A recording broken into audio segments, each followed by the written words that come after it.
Bonjour Lucien Ponce. Bonjour. Alors vous êtes l'un des fondateurs du CNR, donc vous allez nous expliquer quelle association c'est. Vous avez appelé à manifester aujourd'hui avec d'autres associations. Est-ce que vous pouvez nous expliquer pourquoi?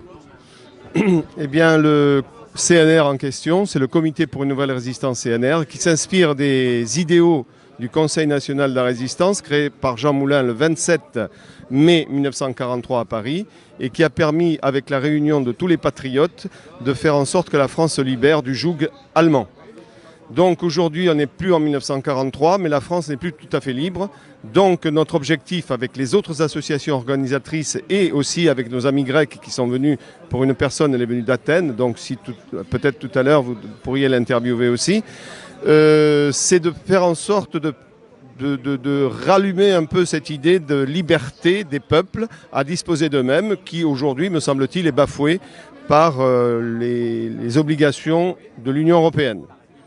Donc cette réunion d'aujourd'hui a pour but, c'est la fête de la fête de l'indépendance de la Grèce, puisque c'est à ce niveau-là que la Grèce est devenue indépendante, et c'est aussi la fête de l'indépendance de toutes les nations. C'est ce que nous avons voulu, et de manière à pouvoir créer des rencontres entre organisations et partis politiques différents, ce qu'il y a ici aujourd'hui, qui permettra peut-être d'avoir des convergences plus fortes pour réactiver un peu cette liberté tant chérie que nous n'avons plus tout à fait.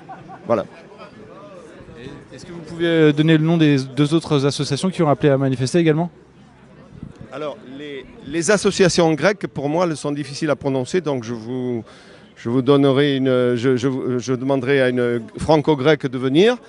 Mais pour les organisations françaises, il y a le RPS Fier, ça veut dire Rassemblement du peuple souverain pour une France indépendante et une république sociale, qui, elle aussi, cette organisation politique, est un mouvement politique par rapport à l'association CNR, mais qui se base sur les mêmes principes et les mêmes idéaux.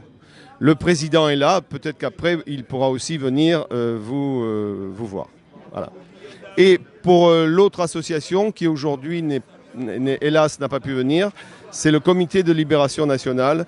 Et toutes trois ont pour objectif de faire prendre conscience aux Français et à travers les Français à tous les autres peuples d'Europe et d'ailleurs, que la souveraineté nationale et la souveraineté populaire, ce sont des choses très importantes. Pour le CLL et pour d'autres, ce qui était aussi très important, c'est le Frexit. C'est un petit peu comme ça s'est passé dans le Brexit, la Grande-Bretagne a quitté l'Union européenne. Et nous pensons, pour beaucoup d'entre nous, que dans l'Union européenne telle qu'elle est aujourd'hui, on ne peut pas être libre. C'est imposé par Bruxelles et les directives européennes, c'est elles qui sont discutées et ça devient c'est assez comminatoire pour les États soi-disant souverains. Donc, sans souveraineté, on ne peut pas faire de politique. Et c'est pour ça qu'il y a un désamour par rapport à la politique et à l'investissement des citoyens. La preuve en est, c'est que le 29 mai 2005, quand il y a eu un vrai débat et un vrai choix, le peuple français s'est emparé de ce sujet, très compliqué, et il a dit non. Mais malheureusement, on a fait le contraire. Donc, le Frexit, le Brexit, le Grexit, etc., ce sont des mots, bien sûr, mais ça relève d'une réalité, la réappropriation de la souveraineté et de la liberté. Merci beaucoup. Merci à vous.